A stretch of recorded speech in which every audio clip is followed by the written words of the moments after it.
Om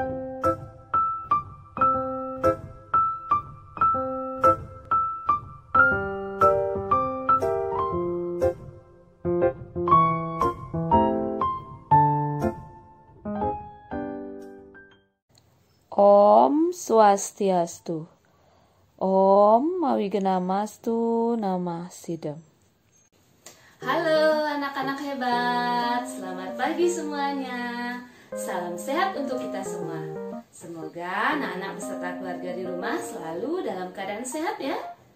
Kali ini bertemu kembali dengan Ibu Guru dalam pelajaran tematik.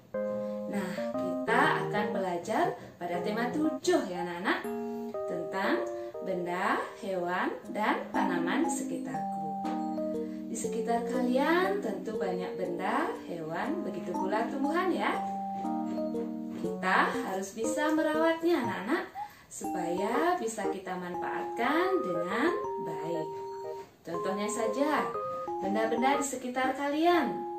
Alat tulis, kemudian ada meja, kursi, serta peralatan yang lainnya harus anak-anak gunakan dengan sebaik-baiknya. Begitu pula dengan mainanmu ya. Selesai bermain, anak-anak juga harus taruh di tempatnya, supaya saat nanti kita akan menggunakan bisa anak-anak ambil kembali. Nah, demikian pula dengan hewan dan tumbuhan ya anak-anak.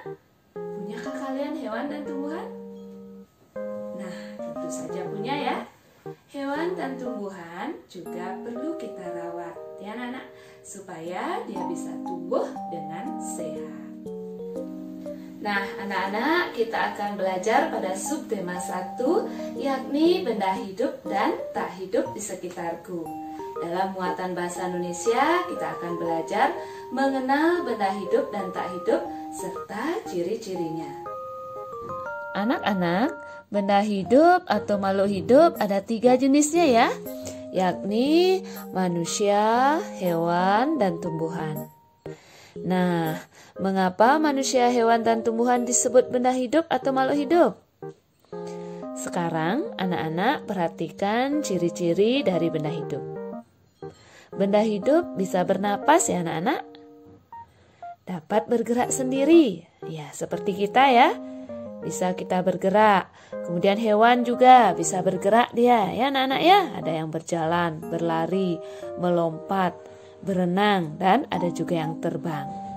Nah, kalau tumbuhan juga bisa bergerak walaupun tidak bisa berpindah tempat ya. Tumbuhan bisa bergerak ke atas, kemudian ke samping ya. Ranting-rantingnya bisa ke samping untuk mencari sinar matahari. Nah, kemudian ciri-ciri dari benda hidup yang lainnya, dia akan memerlukan makanan ya.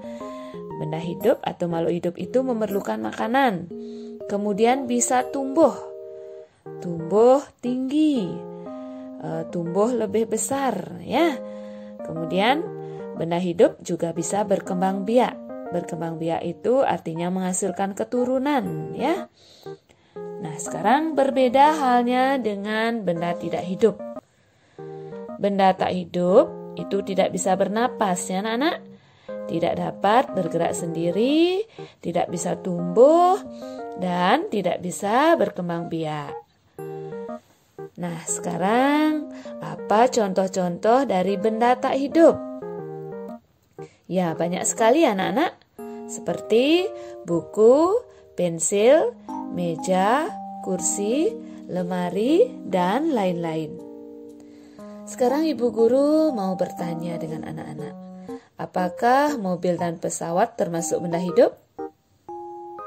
Tidak ya, karena mobil dan pesawat tidak bernapas, tidak dapat bergerak sendiri, tidak bisa tumbuh ya anak-anak, dan tidak bisa berkembang biak. Nah, sekarang mari kita belajar pada buku pulpena ya anak-anak. Ambil sekarang buku pulpena 1D ya, beserta alat tulisnya. Sekarang anak-anak perhatikan halaman 5 ya anak-anak. Perhatikan gambar-gambar berikut. Kita akan berlatih mengelompokkan benda hidup dan benda tak hidup.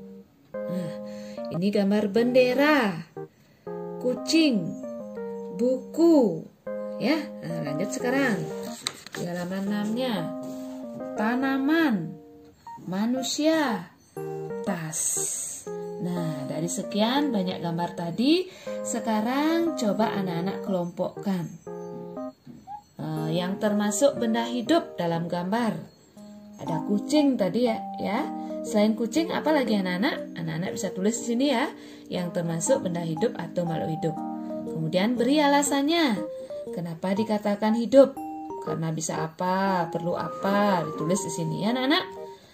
Nah, kemudian sebelahnya kelompokkan yang termasuk benda tak hidup. Contohnya tadi sudah ada bendera. Apalagi selain bendera? Kemudian beri alasannya. Kenapa dikatakan tidak hidup? Ya, udah. Kita lanjut anak-anak. Di bawahnya ayo berlatih. Berilah tanda centang pada jawaban yang tepat. Berikut ini yang termasuk benda hidup. Nah, yang mana termasuk benda hidup? Boneka atau bayi?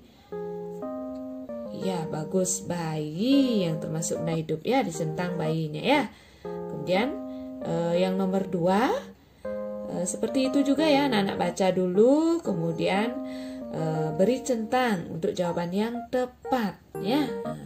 Serta yang nomor 3 juga. Anak-anak, sekarang pada halaman 8 ya anak-anak, kita akan membaca membedakan benda hidup dan benda tak hidup berdasarkan ciri-cirinya. Kelinci dapat bergerak sendiri. Kelinci memerlukan makanan dan air. Kelinci juga bernapas. Kelinci adalah benda hidup. Ya, kelinci itu tergolong hewan ya. Hewan itu termasuk benda hidup karena dia bisa bernapas, bisa bergerak sendiri, memerlukan makanan juga ya anak-anak. Nah, berbeda halnya dengan gambar di bawahnya. Robot ya. Robot tidak dapat bergerak sendiri. Robot memerlukan baterai untuk bergerak. Robot tidak memerlukan makanan dan air. Robot tidak bernapas. Robot adalah benda tak hidup. Ya, mudah ya anak-anak ya untuk membedakan benda hidup dan benda tak hidup. Lanjut anak-anak pada halaman 10. Nah, sekarang lingkarilah mana jawaban yang tepat ya. Apakah burung termasuk benda hidup? Nah, bagus. Ya, lingkari. Ya. Nah, kemudian anak-anak jawab di bawahnya. Lanjut kemudian menyalin dengan tulisan tegak bersambung. Anak-anak ikuti seperti ini ya. Udin memelihara kelinci. Anak-anak tulis di bawahnya di sini. Ya anak-anak. Demikian pula kalimat yang nomor 2. Kelinci makan wortel. Tulis di sini ya anak-anak. Dengan tulisan rapi. Sekarang pada halaman 11 ya anak-anak. Kita akan membaca bersama. Nah, di sini ya. Dedi memelihara kucing dan burung. Kucing adalah benda hidup. Kucing dapat bergerak sendiri. Kucing bergerak dengan cara berjalan. Kucing juga memerlukan makanan dan air. Setiap hari, Dedi memberi makan kucingnya. Lanjut. Burung juga benda hidup. Burung bergerak dengan cara terbang. Dedi memberi makan buah dan biji-bijian untuk burung peliharaannya. Kucing dan burung peliharaan Dedi tumbuh sehat. Ya, sudah. Lanjut anak-anak. Sekarang tulislah nama-nama hewan peliharaan. Kemudian tulis makanannya juga anak-anak ya. Contohnya kelinci ya. Misalnya hewan peliharaan itu kelinci. Kelinci. Kemudian makanannya misalnya anak-anak tulis sayur-sayuran. Nah, boleh ya. Sayuran. Nah, kemudian cari yang kedua, 3, 4, dan 5. Nama-nama hewan di sini ya. Kemudian tulis makanannya. Nah, setelah anak-anak menulis nama hewan dan makanannya, sekarang buatlah masing-masing sebuah kalimat menggunakan nama hewan tersebut. Ya anak-anak, gunakan tulisan tegak bersambung pada buku garis 3. Nah, seperti contoh ini ya. Nah, misalnya menggunakan kalimat pertama itu menggunakan kata kelinci. Contoh kalimatnya, kelinci peliharaanku suka makan sayur-sayuran. Ya, boleh ya. Atau kelinci peliharaan Dodi tumbuh sehat karena sering makan wortel. Gitu pemainnya anak-anak ya. Boleh anak-anak tulis yang lainnya ya. Nah, lanjutkan sampai 5 ya. Nama hewan beserta makanannya. Kemudian buat dalam kalimatnya di sini. Mudah ya anak-anak ya. Nah, anak-anak yang hebat, demikianlah pelajaran tematik kita kali ini. Tetap jaga kesehatan ya anak-anak ya. Jangan lupa untuk berdoa dan selalu semangat walaupun masih belajar dari rumah. Salam sehat dari Ibu Guru ya. Sampai jumpa. Om Santi Santi Santi Om.